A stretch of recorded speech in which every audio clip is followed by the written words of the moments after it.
ጤና ይስጥልኝ ተመልካቾቻችን የሳምንታዊ አጀንዳ የተሰኘው ፕሮግራማችን ነው።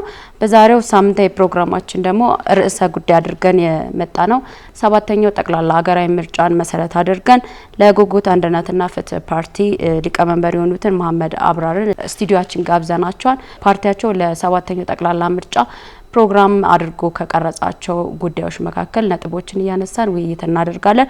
እንግዲህ የኢትዮጵያ ብሔራዊ ምርጫ ቦርድ ለሰባተኛው ጠቅላላ ምርጫ 47 የፖለቲካ ፓርቲዎች ለመሳተፍ መመዝገባቸውን እንዲሁም ለብሔራዊ የህዝብ ተወካዮች ምክር ቤት 2198 እጩዎችንና እንዲሁም ለክልል ምክር ቤት ደግሞ የፖለቲካ ፓርቲዎቹ 8736 እጩዎችን ማስመዝገባቸውን እንዲሁም 73 የግል ተወዳዳሪዎች መመዝገባቸውን ቦርዱ ከዚህ ቀደም ማስታወቁ ይታወሳል። ከነዚህ 47 የፖለቲካ ፓርቲዎች መካከል ደግሞ ለመወዳደር ከተመዘገቡት ውስጥ የጉጉት ለጉራጌ አንድነትና ፍትህ ፓርቲ መሆኑ ይታወቃል። ለውድድር ያቀረባቸውን የፓርቲውን ፕሮግራም መሰረት አድርገን የተለያዩ ጥያቄዎችን እየሰነዘርን ቆይታ እናደርጋለን። አብሬያችሁ ፕሮግራሙን በማዘጋጀትና በመምራት ቆየው ከመላው የስቱዲዮ የቴክኒክ ባለሙያዎች ጋር ኢየሩሳሌም አለሙ ነኝ። አብራችሁ ቆዩ።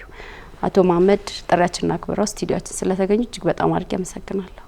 እኔም ስለጋበዛችሁኝ አመሰግናለሁ። ለሰባተኛው ጠቅላላ ምርጫ ከሚወዳደሩ ፓርቲዎች መካከል አንዱ ናችሁ። እንግዲህ ማህበራዊ መሰረታችሁ ያው ከስሙ ከፓርቲያችሁ መገንዘብ ይቻላል። እንደው ከናንተ አንደበት መስማት ብንችልና በዚህ ስም ለመደራጀት ያነሳሳችሁ ምንድነው ከሚለው መነሻ ሀሳብ እንነሳ። ጉጉት ነው በአጭሩ መጠሪያ ስማችን። ጉጉት ወደ 18ኛው ክፍለ ዘመን አካባቢ በጉራጌ አካባቢ የነበሩ በአጠቃላይ በአገራችን ከነበረው የተደራጀ ማዕከላዊ መንግስት ካለመኖሩ ጋር ተያይዞ በየአካባቢው የጎበዝ አለቆች፣ የሃይማኖት አባቶች፣ የጦር አበጋዞች የገደሉበት ዘመን ነበርና ብዙ ግጭቶች ነበሩ።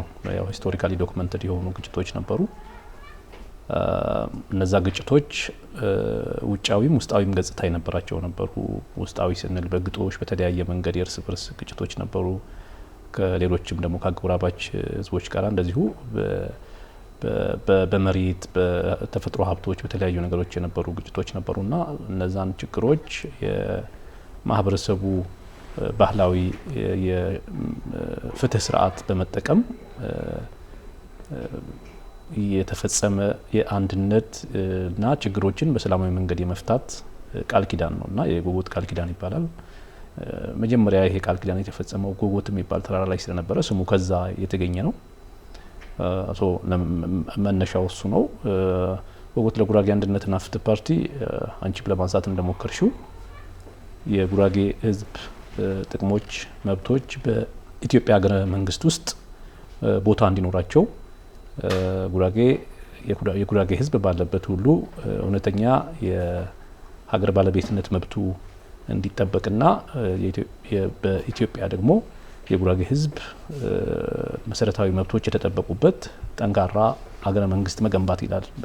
ዲፋይን በተደረገ በፓርቲው ፕሮግራም ላይ በግልጽ የተቀመጠ ማለት ነውና ስለዚህ የጉራጌ ኢንትረስቶችን አድቮኬት እናደርጋለን። የጉራጌ ህዝብ ጥቅሞች ደግሞ አካባቢያዊም አገራዊም ገጽታ አላቸው ብለን እናምናለን። የፓርቲያችሁ ማህበራዊ መሰረትም ይሄው ህዝብ ነው ማለት ነው። እውነት ነው። ከፓርቲያችሁ ማኒፌስቶ ተነስቼ ፓርቲያችሁ የጉራጌ የክልልነት ጥያቄ እንደዋና ግብ አድርጎ ነው የሚያስቀምጠው። ይህ ጥያቄ ደግሞ አሁን ኢትዮጵያ ባለችበት የጸጥታና የፖለቲካ አለመረጋጋት ከዚህ አንጻር አዳዲስ የክልል መዋቅሮች መመስረት አገሪቷን አይከፋፈላትም ወይ? እንዲሁም ደግሞ የአሁናዊ ያሉ አንዳንድ የሚታዩ ግጭቶችንስ አያባብስም ወይ ትላላችሁ?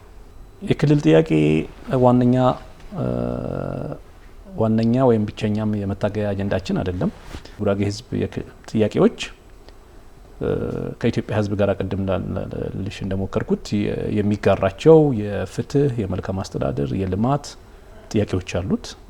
ከማህበረሰቡ ከአኗኗሩ ከምናምኑ ሎካሊ ደግሞ አሁን ባለው የፌደራል ቅርጽ የጉራጌ ማህበረሰብ አካባቢ ነው ተብለው የሚጠሩ ሁለት የጉራጌ ዞኖች አሉ፣ ጉራጌ ዞንና ምስራቅ ጉራጌ ዞን።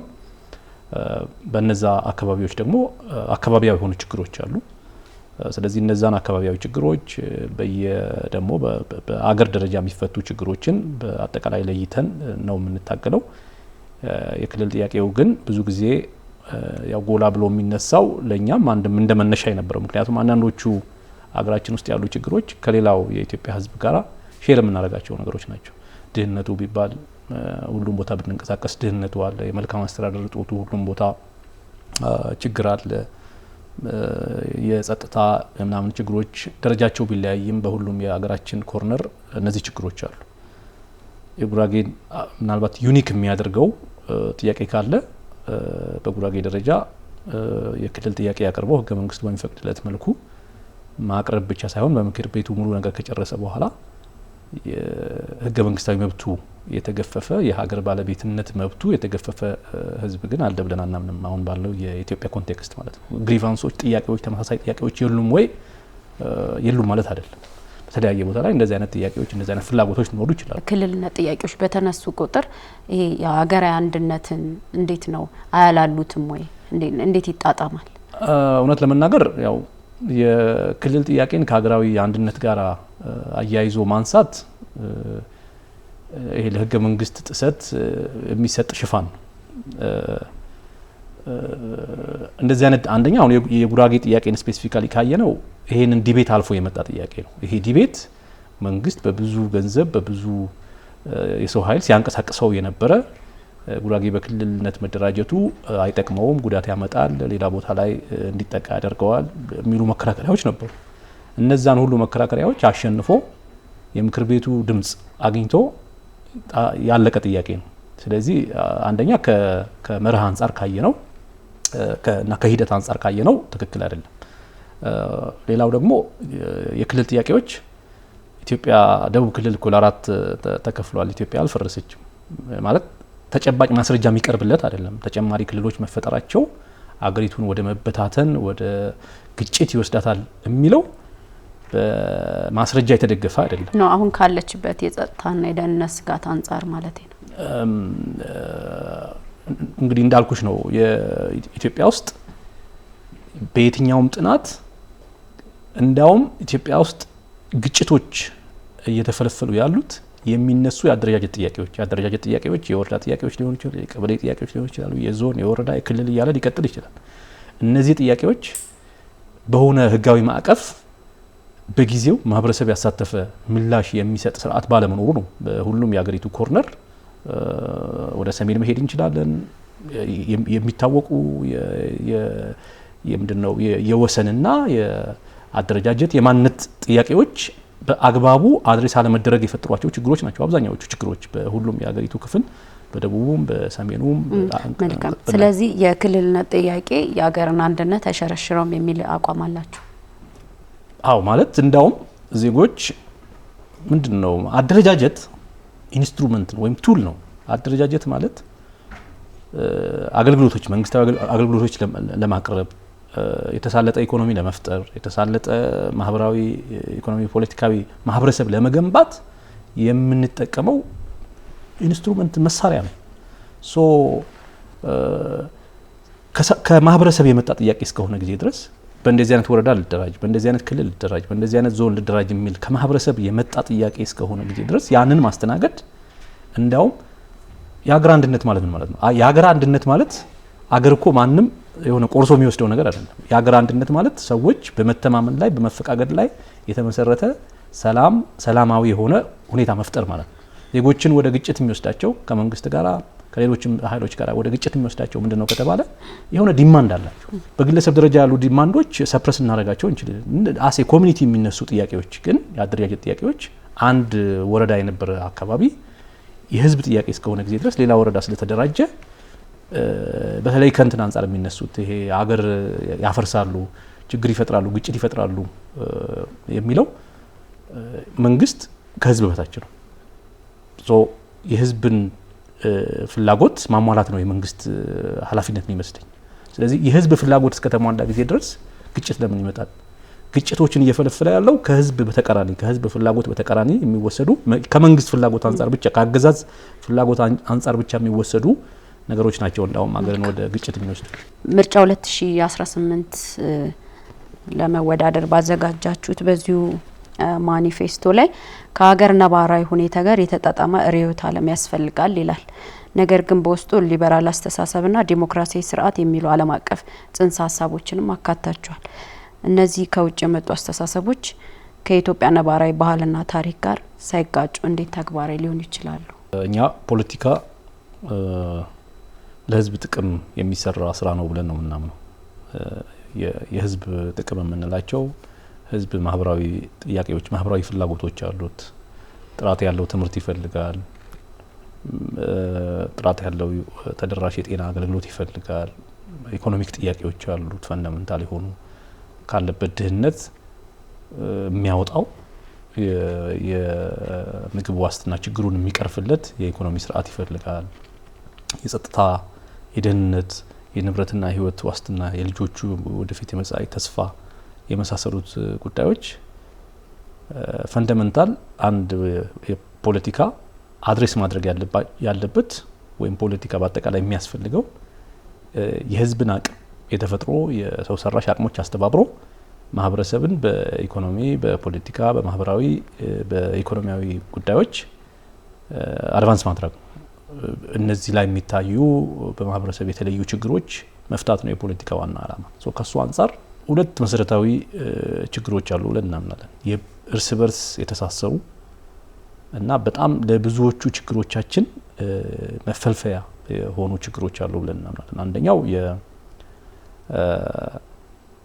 የፖለቲካ ነጻነት ጉዳይ ነው። ሁለተኛው በጣም ስር የሰደደ ድህነት ነው ብለን እናምናለን። ስር የሰደደ ድህነት ውስጥ የሚኖር ማህበረሰብ በሉዓላዊነት የሚመሰርትበት መንግስት የሚመሰርትበትን ድምፁ ሳይቀር ለትንሽ ጥቅም ለቀናበል እንዲሸጥ ያስገድዳል። የዜጎች ክብር የሚገፍ ችግር ነው ብለን እናምናለን። እነዚህ ሁለቱ ኢትዮጵያ ውስጥ ፖለቲካን ስናስብ የፖለቲካ አፈናንና ይሄ ስር የሰደደ ድህነትን አድሬስ የሚያደርግ የፖለቲካ አስተሳሰብ ወይም ርዕዮተ ዓለማዊ አስተሳሰብ መኖር አለበት ብለን እናምናለን። ያን የሚያደርገው ድህነትን በምንድን ነው ልናጠፋው የምንችለው? ድህነትን ልናጠፋ የምንችለው ፌቨራብል የሆነ የስራ ሁኔታ በመፍጠር ሰዎች ሰርተው የንብረት የህይወት ዋስትና ኖሯቸው አስቻይ የሆነ የኢኮኖሚ ነባራዊ ሁኔታ ኖሯቸው በዛ ውስጥ ሰርተው እንዲለወጡ ማድረግ ሲቻል፣ ግጭቶች ልናስተናግድ የምንችለው ወይም ግጭቶችን ልናበርድና ሰላማዊ የሆነ የፖለቲካ ሁኔታ ልንፈጠር የምንችለው በአፈሙዝ በመወዳደር መንግስት ከእንትኖቹ የበለጠ ኃይል አለው ምናምን በሚል ውድድር ሳይሆን መንግስት ብቸኛ ኃይል ይኖረዋል፣ ግን ደግሞ ተቋማት ገለልተኛ እና ለህዝብ ጥቅም የሚሰሩ ተቋማት ይኖራሉ ማለት ነው። እና እኛ የአማካይ የሊበራል አስተሳሰብ ስንል አማካይ የሊበራል አስተሳሰብ እነዚህን ስር የሰደዱ ለብዙዎቹ ችግሮቻችን መፈልፈያ የሆኑ የፖለቲካዊ አፈናንና የኢኮኖሚ ድህነትን በጣም ከፍተኛ የሆነ የኢኮኖሚ ድህነትን አድረስ ያደርጋሉ የሚል ሰፊ እንትን ስላለን ነው ምልከታ ስላለን ነው። ከኢትዮጵያ ባህልና ነባራዊ ሁኔታ ጋርስ እንዴት ተግባራዊ ልታደርጉት ትችላላችሁ? ያው የኢትዮጵያ ነባራዊ ሁኔታ የምንለው እንዳልኩሽ ነው። የኢትዮጵያ ነባራዊ ሁኔታ ምክንያቱም ከውጭ የተቀዱ ናቸው እነዚህ አስተሳሰቦችም የዲሞክራሲያዊ ስርዓት። ስለዚህ ኢትዮጵያ ጋር ሲመጣ ደግሞ አንጻራዊ ነው አይደለ? ሁሉም ነገር ባህል እንደየቦታው እንዴት ታጣጥሙታላችሁ የሚለው ገባኝ። ያው ማለት አስተሳሰቦች፣ ሸቀጦች ዛሬ ዓለም አንድ መንደር ናት እና በአንድ ቦርደር የሚታጠር ዩኒቨርሳል ናቸው። በነገራችን ላይ እውቀቶች ሳይንስም ሆነ አርት ዩኒቨርሳል ናቸው ስንል ባህል ግን አንጻራዊ ነው። አይኖ ስለ ፖለቲካ እንትን ስለምናወራ ነው። የኢትዮጵያ ባህል የምንለው ካለ አንድ ኮሄሲቭ የሆነ ባህል አለን የምንለው ነገር ካለ ያ ባህላችን ነጻነትን የሚሻ ባህል አለን ብለን እናምናለን። የሊበራል አስተሳሰብና የዲሞክራሲያዊ ስርዓትን ኢትዮጵያ ካለችበት አንጻራዊ ሁኔታና የባህል ታሪክ አንጻር ጣጣም እንችላለን ነው የምትለው? ኤግዛክትሊ። ማለት ማጣጣም ብቻ ሳይሆን ኢትዮጵያ ውስጥ ያለውን ችግር እንደውም በአመዛኙ ምክንያቱም ለምን መሰለሽ የሶሻሊዝም የኮሙኒዝም የምናምን አስተሳሰብ የተጫናቸው አስተሳሰቦች ናቸው ኢትዮጵያ ውስጥ ይሄን ሁሉ ችግር እየፈለፈሉ ያሉት። ምክንያቱም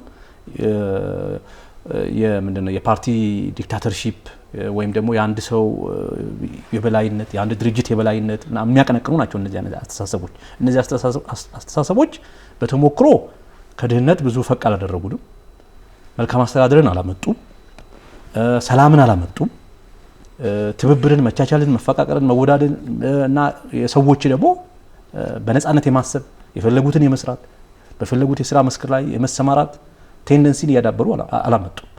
የሀገራችን ህዝብ ደግሞ የሀገራችን ከልቸር የምንለው ምንድነው? የሀገራችን ከልቸር አፈናን ይጠላል፣ መድሎን ይጠላል፣ ማግለልን ይጠላል። በሁሉም የሀገሪቱ ዩኒቨርሳል ናቸው ምልሽ። ለዚህ ነው የትኛውም ዓለም ብንንቀሳቀስ አፈና ጥሩ ነው የሚል ከልቸር የለም። ግልጽ የፓርቲያችሁ ፕሮግራም ወይም ደግሞ ይሄ የምትከተሉት ርዕዮተ ዓለም ምንድነው? በፓርቲ ፕሮግራማችን የሚያሰፍር ነው አማካኝ የሊበራል አስተሳሰብ ወይም አማካኝ ሊበራሊዝም እንደ ርዕዮተ ዓለም እንከተላለን። በዚሁ ሰነዳችሁ ላይ በአንድ በኩል ክልሎች ራሳቸውን በነጻነት እንዲያስተዳድሩ ይደረጋል ይላል። በሌላ በኩል ደግሞ የፌዴራል ስርዓቱ ከክልሎች የላቀ ሚና ይኖራል ይላል። የፌዴራል መንግስቱ የላቀ ሚና እንዲኖረው ከተደረገ ክልሎች በራሳቸው ጉዳይ ላይ ያላቸው ነጻነትና ሉዓላዊነት አይጣስም ወይ? ሁሉም ነገር የምርጫ ጉዳይ ነው። ጉጉት በፕሮግራሙ ላይ በደንብ እንዳስቀመጠው ኢትዮጵያ ውስጥ በሁለት ጽንፎች መካከል የቆመ መንግስት ሊኖረን ይገባል የሚል አቋም አለ። አንደኛው ፕሉራሊቲ ወይም ብዝሃነት የሀገራችን ተፈጥሮ ብዝሃነት ስላልወደድ ነው የምናጠፋው አይነት ነገር አይደለም። በርካታ መገለጫ ያለው የጀንደሩ እናንሳ፣ የሃይማኖቱ እናንሳ፣ የብሔሩ ብናነሳ ዳይቨርሲቲ ያለ ፕሉራሊቲ ያለ ይሄንን አኮሞዴት የሚያደርግ ሲስተም ያስፈልገናል። መንግስታዊ መዋቅራችን አደረጃጀታችን ይሄንን ችግር የሚፈታ መሆን መቻል አለበት። አት ዘ ሴም ታይም ይሄ ህዝብ በሆነ ባውንደሪ ውስጥ ኢትዮጵያ በምትባል ሉዓላዊት ሀገር ውስጥ እየኖረ ነው። እንደዚሁም ደግሞ አስቻይ ሁኔታ ከተፈጠረለት በዘላቂነትም አንድ ሆኖ እንደ አንድ ኮሚኒቲ እንደ አንድ ፖለቲካል ኢኮኖሚክ ኮሚኒቲ መዝለቅ ይችላል ብለን እናምናለን። የነሱ መጠናከር የፌዴራል መንግስቱን ወይም የማዕከላዊ መንግስቱን አያዳክመውም? በአስተዳደራዊ ጉዳዮች ክልሎች በአስተዳደራዊ ጉዳዮች ነጻነት እንዲኖራቸው እናደርጋለን። አስተዳደራዊ ጉዳዮች ማለት የመልካም አስተዳደር ሰዎች የዕለት ተዕለት አገልግሎት የመስጠት የቋንቋ ምናምን የምንላቸው አስተዳደራዊ ጉዳዮቻችን ላይ ሰፊ ነጻነት እንዲኖራቸው ክልል ዲክቴት ማነው ሴንትራል መንግስቱ ዲክቴት የሚያደርጋቸው ሳይሆን እኮ የነሱ መጠናከር ማዕከላዊ መንግስቱ ይሄ መጣራ ነው። ሁለት ነገር ነው ቅድም እንዳልኩሽ ነው።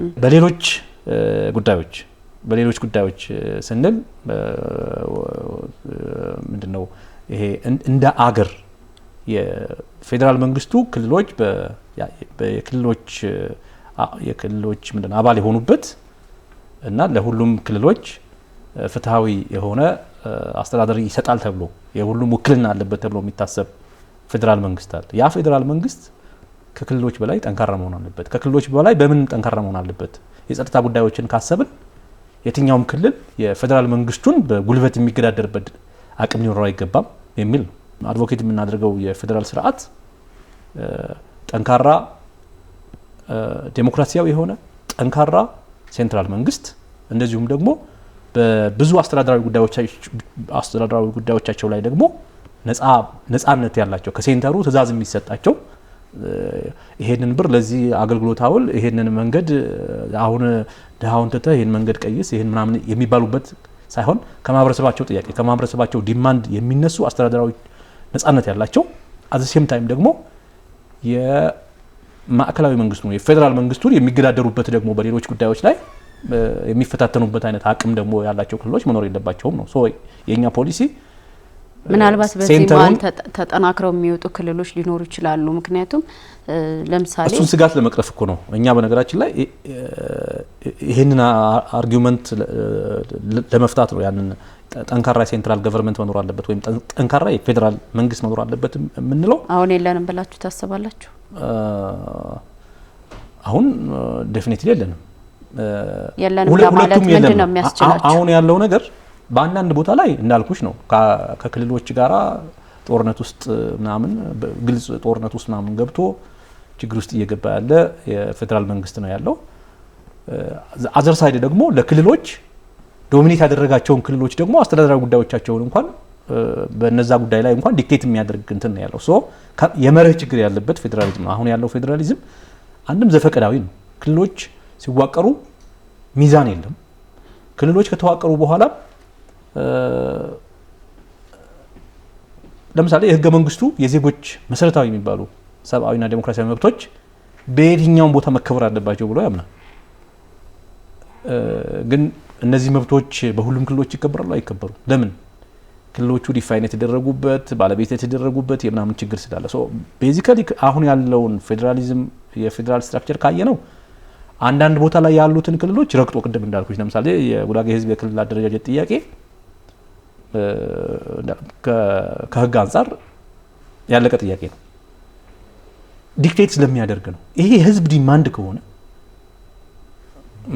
መፈጠሩን ወይም ከመንግስት የሚጠበቀውን የሪፈረንደም ጉዳይ ጨርሶ ከዛ የሚመጣውን ኮንሲኩዌንስ የሚመጣውን እገዛ የሚመጣውን እንትን መቀበል ነበረበት። ይሄ ገና ስላልተመሰረቱት ነው ማውራለሽ። በተመሰረቱት ክልሎችም የምር ክልሎች አሁን አመራሮቻቸውን በአግባቡ ይሾማሉ ወይ? እኔ አሁን ክልል ላይ ወርደን ክልል ላይ ለምን እንትን የሆነ ጠንካራ ዴሞክራሲያዊ መንግስት ልንጠብቅ አንችልም? ምክንያቱም ሴንተሩም ዴሞክራቲክ አይደለም። ሴንተሩ እኛ የምናስበው በጠመንጃ የሚያሳድድ ሴንትራል ገቨርንመንት አይደለም። የሞራል የበላይነት ያለው በዲሞክራሲያዊ እንትኖች በማክበር አርአያነት ያለው ለክልሎች አርአያ የሚሆን ሴንተሩ የአምባገነንነት መፈንጫ ከሆነ፣ ሴንተሩ የሙስና ማዕከል ከሆነ፣ ሴንተሩ የችግሮች መፈልፈያ ከሆነ ታች ያሉት ክልሎች ዴሞክራቲክ ይሆናሉ ምናምን የሚለው ብዙም ረጅም ርቀት የሚወስድ አይደለም። ውጉት የሚለው እንግዲህ ጎሳን መሰረት ያደረገ ፌዴራሊዝም ነው ወይስ መልክዓ ምድራዊ ፌዴራሊዝም ነው? ከመርህና ከነባራዊ ሁኔታ አንጻር የሚታዩ ነገሮች አሉ። ኢትዮጵያ ውስጥ አሁን ያለው የብሔር ስትራክቸር ምንድነው? የፌዴራል ስትራክቸር ዝም ብሎ የመጣ ስትራክቸር ነው ብለን አናምንም። የሆነ የአንድ ቡድን ፍላጎት ነው ምናምን ብለን አናምንም። ታሪካዊ መነሻዎች የነበሩት በርካታ ክርክሮች የሚደረጉበት በትጥቅ ትግል የተደገፈ የኢትዮጵያ የመንግስት አወቃቀር ስትራክቸር ቀድሞ ድሮ በነበረበት ይቀጥል፣ አማራጭ ሀሳብ አማራጭ አደረጃጀት ይኑር የሚሉ ጉዳዮች ከ1960ዎቹ 70ዎቹ ጀምሮ ኢትዮጵያ ውስጥ ብዙ መነጋገሪያ የነበሩ የትግል ነጥቦችም ነበሩ።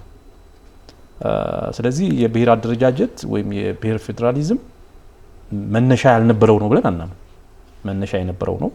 መነሻ የነበረው ብቻ ሳይሆን ትግል የተደረገበት ነው።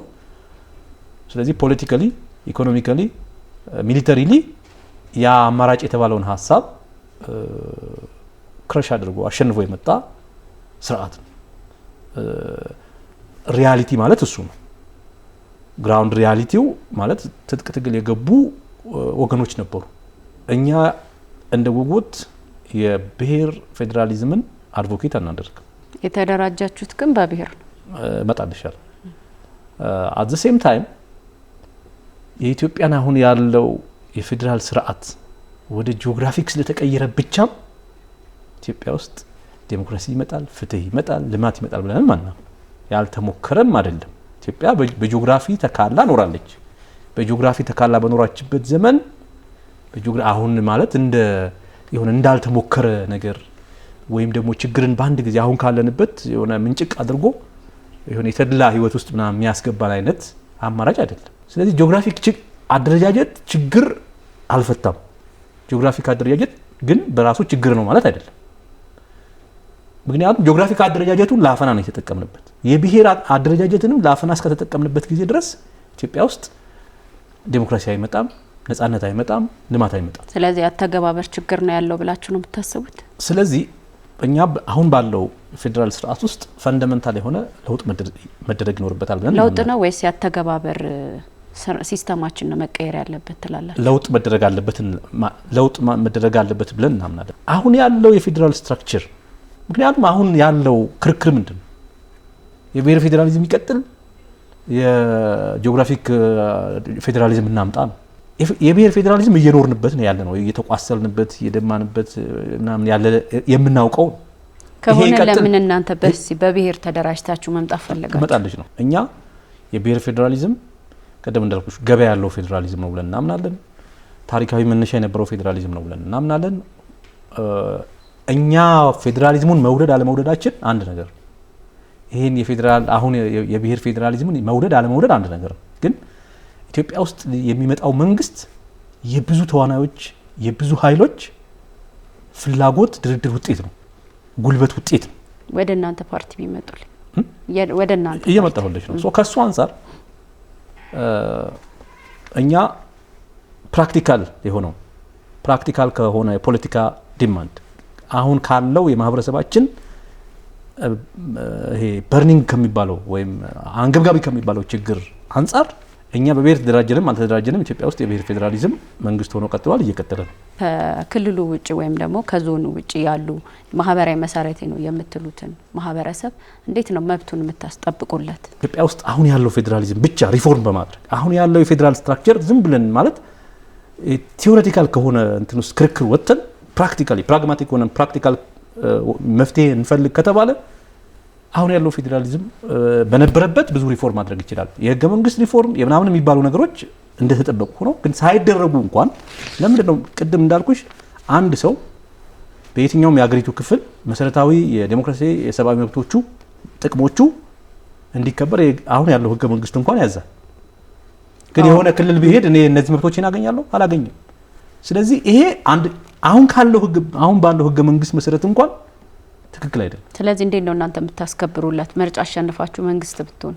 እኛ የምናደርገው ቀደም ያልኩሽ ነው የፌዴራል አደረጃጀቱን ሪፎርም እናደርጋለን በአጭርና በመካከለኛ ጊዜ ብለን ያስቀመጥናቸው አሁን ያለው ስትራክቸር እንደነበረ ሆኖ ምክንያቱም ስትራክቸሩን አሁን ካለበት የብሔር ፌዴራሊዝም እኛ የሆነ ጉልበት አገኝተን የሆነ ጉልበት ያገኘ መንግስት አፈራርሶ አሁን ያሉትን ምናምን እንትን አድርጎ ሌላ ነገር ስላዋቀረ ኢትዮጵያ ውስጥ ሰላም ልማት ይመጣል ብለን አናምን ህዝብ ያሳተፈ ህዝብን ያማከለ ለውጥ ነው መደረግ ያለበት ብለን ነው ለምሳሌ ዜጎች በየትኛውም የአገሪቱ ክልል ቢኖሩ የመምረጥ ነጻነታቸው ይከበራል የመምረጥ ነጻነታቸው ስራ የማግኘት ነጻነታቸው የንብረት የህይወት ዋስትና እነዚህ ሰዎች ኢትዮጵያዊ እስከሆኑ ጊዜ ድረስ ተወልደው የሚኖሩበት ለኦፖርቹኒቲ ፍለጋ ምንድነው እድል ፍለጋ መጥተው ይኖሩ እዛ ክልል እስከኖሩ ጊዜ ድረስ ግን ያለ መበላለጥ እኩል መብት ሊኖራቸው ይገባል ይሄ ብቻ ሪፎርም በማድረግ ይሄን ብቻ ሪፎርም በማድረግ አሁን ያሉ ክልሎች ውስጥ ምክንያቱም የጂኦግራፊ ፌዴራሊዝም ስንል እኮ የሆነ ዝም ብለን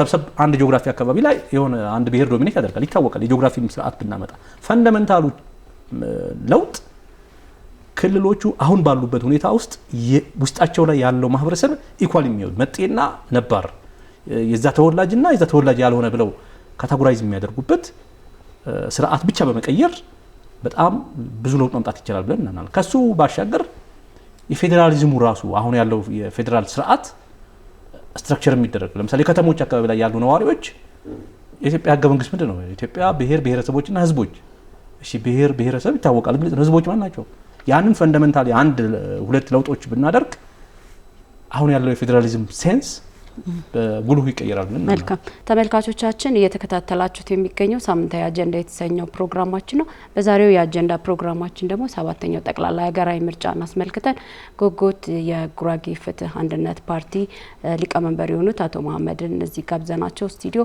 በፓርቲያቸው ፕሮግራም ዙሪያ ላይ ውይይቶች እያደረግን እንገኛለን አብራችሁን ቆዩ የጉራጌ ማህበረሰብ እንግዲህ በንግድና በግል ስራ ፈጠራ የሚታወቅ ማህበረሰብ ነውና ፓርቲያችሁ የኢኮኖሚ ፖሊሲን በሚመለከት የተለያዩ የኢንዱስትሪና እንዲሁም ደግሞ ተግባራዊ ሊደረጉ የሚችሉ እቅዶችን በፕሮግራሙ አስቀምጧል እንግዲህ ከመፈክር ባለፈ ለንግዱ ማህበረሰብ ጠቃሚ የሚደረግ ምን ልዩ ፖሊሲ አማራጭ ይዛችሁ ቀርባችኋል የፖለቲካ ሊበራላይዜሽን ማምጣት እና የኢኮኖሚያዊ ልማትን ማረጋገጥ መሆን መቻል አለበት ዜጎችን ከድህነት ከአስከፊ አሰቃቂ ድህነት የሚያወጣ መሆን መቻል አለበት አስከፊ ድህነት ዝም ብሎ ወሬ አይደለም አሁን እኛ በመናወራበት ሰዓት ኢትዮጵያ ውስጥ ከ20 ሚሊዮን ያላነሱ የሰው እጅ የሚጠብቁ ዜጎች አሉ ለንግዱ ማህበረሰብ ያመጣችሁት የአማራጭ ፖሊሲ አለ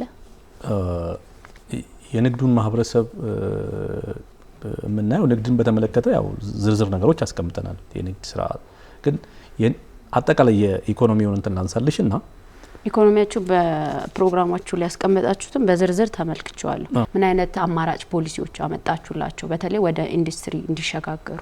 በነጻ ገበያ ላይ የተመሰረተ በተወዳዳሪ ነጻ ገበያ ላይ የተመሰረተ ኢኮኖሚ ስርዓት እንገነባለን የሚል ነው። ተወዳዳሪ ገበያ ማለት ምን ማለት ነው?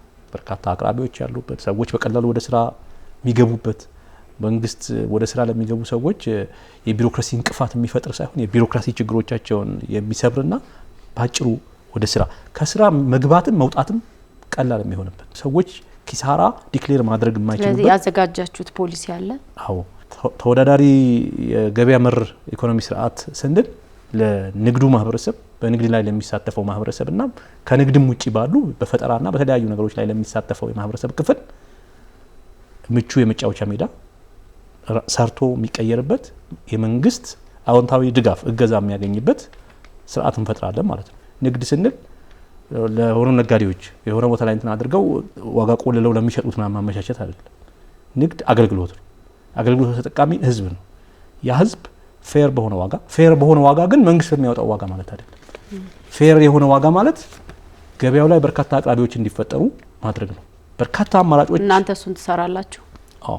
በፓርቲ ፕሮግራማችሁ ላይ ፍትሃዊ ውክልና መኖር እንዳለበት ትገልጻላችሁ። በፓርቲያችሁ መዋቅር ውስጥ የሴቶች የወጣቶችና የባለሙያዎች ተሳትፎ በምን ደረጃ ላይ ይገኛል? ፕሮግራማችን ዲፋይን አድርገናል፣ ለህዝብ ነግረናል። ያ ፕሮግራም አትራክት ያደረጋቸው ሰዎች፣ የማረካቸው ሰዎች፣ ጥያቄን ያስተናግድልኛል ብለው የሚያምኑ ሰዎች ብቻ ነው ሊገቡ የሚችሉት እንጂ የሆኑ ሴቶች መንገድ ላይ እንትን ያደረግን የሆኑ አካል ጉዳተኞች የሆኑ ወጣቶች ምናምን እናስገባ አንችልም። አሁን ባለው ነባራዊ ሁኔታ ፓርቲው ባለበት አቋሙ እነዚህ አካሎች አሉ፣ እነዚህ የህብረተሰብ ክፍሎች ያው ወጣቶች ካልሽ ብዙዎቻችን ወጣቶች ነን። የወጣት ችግር የለብንም። በራችንም ክፍት ነው ለየትኛውም ለአካል ጉዳተኞችም። አካል ጉዳተኞች አሉን፣ ሴቶች አሉን። ወደ ኋላ የመለሱ ችግሮች ስላሉ በሚፈለገው ደረጃ ነው ማለት አልችልም። ግን አትሊስት ከአሰራር አንጻር ግልጽ ነን። ከአሰራር አንጻር ብቻ ሳይሆን ከአሰራር አንጻር ፕሮሞትም እናደርጋለን። እነዚህ አካላት ሴቶችም፣ አካል ጉዳተኞች፣ ሌሎች የህብረተሰብ ክፍሎች የተሻለ ተሳትፎ እንዲኖራቸው አትሊስት በፓርቲ ደረጃ ችግር የለብንም። ግን ተሳትፎ የሚገድበው ምንድነው? ባክሎግ አለ፣ ከኋላ የተከመረ ሀገራዊ ችግር አለ። ሴቶች በሁሉም መስክ ላይ ያነሰ ተሳትፎ አላቸው። ለምን? ባህሉ ስለሚጎትታቸው፣ ሃይማኖቱ ስለሚጎትታቸው፣ በትምህርት ወደ ኋላ ስለቀሩ ምናምን ከዚህ በፊት የነበሩ ችግሮች ያመጡት። የአካል ጉዳተኞችም በተመሳሳይ ነው። እነሱን የሚመጥን መጓጓዣ የለም፣ ትምህርት የለም። ከዚህ አንጻር ተሳትፏቸው በምንፈልገው ደረጃ አይደለም። ግን ከቁጥር አንጻር ግን በሁለቱም በሶስቱም በኩል ተሳትፈዋለን። በራችንም ክፍት ነው። ፓርቲው ምናልባት የጥቂት ግለሰቦች የሀሳብ መንሸራሸሪያ መድረክ ወይም የፍላጎት ማስፈጸሚያ እንዳይሆን የዘረጋችሁት ውስጣዊ የዲሞክራሲያዊ ስርዓት አለ ወይ? ጠቅላላ ጉባኤ የሚመርጠው አመራር ነው ወደ አመራርነት የሚመጣው። አንዱ እሱ ነው። ሁለተኛም ከድርጅታዊ አሰራር አንጻር እንደውም ጎጎት በውስጥ እንትን አንድ ፕሪንሲፕል አለው። የአንድ ሰው ወይም የጥቂት ሰዎች መግባት መውጣት ወደ ድርጅቱ ወደ ድርጅቱ መግባትም ከድርጅቱ መውጣትም ኢሹ የማይሆንበት መነጋገሪያ ጉዳይ የማይሆንበት። ምክንያቱም ሰዎች በፈለጉ ሰዓት ከፖለቲካ ድርጅት መውጣት ይችላሉ፣ መቀላቀልም ይችላል። እሱ ዜና የማይሆንበት እሱ ጉዳይ የማይሆንበት ተቋማዊ እይታ ተቋማዊ አሰራር በዚህ በጣም ባለን አቅም ሁሉ የተሳካ ነው ብለን እናምናለን። የጥቂቶች እንዳይሆን የምናደርገው ቅድም እንዳልኩሽ ነው። እያንዳንዱ ስርዓት እኛ ብንፈልግም እንኳን አሁን ያለው በተለይ የምርጫ ቦርድ ሬጉሌሽንም በዚህ ጠንካራ ነው። ምክንያቱም እያንዳንዱ ነገር በሚስጥር ድምጾች እንዲሰጡ ምናምን ቁጥጥር ያደርጋል። ልክ ሀገራዊ ምርጫ ላይ የሚደረገው አይነት የባሎት ቦክስ ነው። ከምርጫ ቦርድ ኮሮጆ አምጥተን ምናምን ሰዎች በነጻነት ለዚህ ድርጅት ይበጃሉ የሚሏቸውን አመራሮች ይመርጣሉ። ያ አመራር ጊዜ ምንድነው የሚና ክፍፍል አድርጎ 3 አመት ችግሮች ካልተፈጠሩ እስከ 3 አመት ይመራል ማለት ነው። 3 አመት ተርሙ ነው፣ አለቀ። ሌላ ጉባኤ ከ3 አመት በኋላ ሲካሄድ ደግሞ ያ አመራር ጥሩ አፈጻጸም አሳይቷል ከተባለ ሊቀጥል ይችላል። ጥሩ አፈጻጸም የለውም ከተባለ ደግሞ ያ ከፓርቲው አባላት የተውጣጣው ጠቅላላ ጉባኤ ያወርደዋል ማለት ነው። ስለዚህ ግልጽ አሰራር አለን ነው። አዎ። በመጨረሻ የኢትዮጵያ ፖለቲካ እንግዲህ ከጊዜ ወደ ጊዜ ወደ ጥምረት እያመሩ ነው የፖለቲካ ፓርቲዎቻችን። ጎጎት ከሌሎች ተመሳሳይ አላማ ካላቸው የፖለቲካ ድርጅቶች ጋር አብሮ ለመስራት ያለው ዝግጁነት ምን ይመስላል? እንግዲህ ፖለቲካ ውስጥ ከሚመስሉን ጋር ብቻ ሳይሆን ከማይመስሉን ጋርም እንሰራለን። አዎ፣ ግን ለመቀላቀል የትኞቹን መሪዎች ትመርጣላችሁ? እንግዲህ በፕሮግራማችን ላይ እንዳስቀመጥነው አንደኛ በኢትዮጵያ ሀገረ መንግስት አንድነትና ቀጣይነት ላይ እንትን አለን፣ የጸና አቋም አለን። የማይሰራ ፓርቲ አለ እንዴ? ሀገረ መንግስቱ እንዲቀጥል የማይፈልግ ፓርቲ አለ? አዎ፣ ለምሳሌ አለ። ስም መጥቀስ አልፈልግም። የኢትዮጵያ ብሔራዊ ምርጫ ቦርድ ፍቃድ የሰጣቸው ግን ከኢትዮጵያ የመገንጠልን አጀንዳ የሚያራምዱ የፖለቲካ ፓርቲዎች አሉ። መብት ስለሆነ ማለት ከኢትዮጵያ መገንጠልም መብት ነው። እኔ እነሱን አልነቅፍም። ግን ከነዚህ አይነት ቡድኖች ጋር ጥምረት ልፈጥር አልችልም። አስ ፖለቲካ ፓርቲ የኛ ፍላጎት የተጠናከረች ቅድም እንዳልኩሽ ነው የጉራጌ ህዝብ የአገር ባለቤትነት የተረጋገጠባት ጠንካራ ኢትዮጵያ እንድትኖር እንፈልጋለን። ለዛ የጸና አቋም ያላቸውን ድርጅቶች እንፈልጋለን። አት ዘ ሴም ታይም ዳይቨርሲቲ ኢትዮጵያ ውስጥ ያለውን ዳይቨርሲቲ ደግሞ ዲና ያድርገው ሬዲዩስ አድርገው ወደ አንድ እንትን የሚያደርጉትንም ከነዚህ ቡድኖችም ጋር እኛ ጥምረት አንፈጥርም። የኢትዮጵያ እውነት በሁለቱ መካከል ነው ብለን ነው ምናምን በመፈራረብ በመበታተንም እንደዚሁም ደግሞ አንድ ቀለም አንድ እንትን ይኖራል የሚለውም እሱም ዝም ብሎ የማይጨበጥ ተስፋ ነው ብለን ነው ምናምን። ስለዚህ በሁለቱ መካከል የሚሆኑ ድርጅቶች ህጋዊና ህጋዊ ያልሆነ እኛ ኢትዮጵያ ፖለቲካ ውስጥ የገባ ነው በጎን በጠመንጃ በጎን በምናምን ለመዋጋት አይደለም። ኢትዮጵያ ፖለቲካ ውስጥ በሙሉ አቅም አሁን ያለው ነገር እስከፈቀደው ጊዜ ድረስ ካልፈቀደ ካልቻለን ምንም ማድረግ አንችልም። የአቅማችን ጥረት አድርገን እንተዋለን። ስለዚህ ከህጋዊና ከሰላማዊ የፖለቲካ ትግል ውጭ ሌሎች ምርጫዎች የሉን። በእነዚህ ቦንድ ላይ እስከሆኑ ጊዜ ድረስና ቀደም እንዳልኩሽ የምናልማትን ኢትዮጵያ እንትን ለማድረግ ለማምጣት በሚደረገው እንቅስቃሴ ውስጥ አዎንታዊ ትብብር ሊያደርጉ ከሚፈልጉ የሁሉም የፖለቲካ ፓርቲዎች ጋር ግን ለመተባበር ዝግጁዎች ነን። ሙከራ ማድረግናል ማለት ነው። መልካም። በመጨረሻ ምናልባት ነው ጥያቄዎችን ጨርሻለሁ ማለት የሚፈልጉት ነጻ ህሊና ያለው ሰው ነው እያንዳንዱ ሰው። ያ ነጻ ህሊናው ደግሞ አማራጮች በአግባቡ በመፈተሽ የሚሰጠው ድምጽ ነው። ከዚህ አንጻር የጎጎትን አማራጮች በአግባቡ እንዲፈትሽ ጎጎትን እንዲመርጥም በዚሁ አጋጣሚ ጥሪ እናቀርባለሁ። የጎጎት ለጉራጌ አንድነትና ፍትህ ፓርቲ የመወዳደሪያ ምልክቱ ምሰሶ ነው። ጎጎትን ይፈትሹ። ሀሳባችንን ደግሞ እንደሚወዱት እርግጠኞች ነን፣ እንደሚመርጡንም ሀሳባችን ከወደዱት ደግሞ እንዲመርጡን ነው የምንጠይቀው። መልካም። ለሰጡኝ መረጃ ማብራሪያዎች እና ፕሮግራሞቻችሁን አስመልክተው ለሰጡን ቃለ መጠይቅም እጅግ በጣም አድርጌ በአድማጭ ተመልካቾቻችን ስም አመሰግናለሁ። እኔም በድጋሚ በፓርቲ ስም ለሰጣችሁን እድል ከልብ አመሰግናለሁ። ተመልካቾቻችን እስካሁን ስትከታተሉት የቆያችሁት ሳምንታዊ አጀንዳ የተሰኘው ፕሮግራማችን ነበረ። በሰባተኛው ጠቅላላ ምርጫ አስመልክተን የጎጎት ለጉራጌ አንድነትና ፍትህ ፓርቲ ሊቀመንበር የሆኑትን አቶ መሐመድ አብራርን ነበረ የፓርቲያቸውን ፕሮግራም አስመልክተን ያላቸውን ቅድመ ዝግጅት እዚህ ስቱዲዮአችን ጋብዘን ቆይታ ያደረግን የነበረው ፕሮግራሙን በማዘጋጀትና በማቅረብ ከመላው የስቱዲዮ ባለሙያዎች ጋር አብሬያችሁ የቆየሁት ኢየሩሳሌም አለሙ ነበርኩኝ። ሳምንት በሌላ እንግዳና በሌላ ርዕሰ ጉዳይ እስከምንገናኝ ድረስ ሰላም ከእናንተ ጋር ይሁን።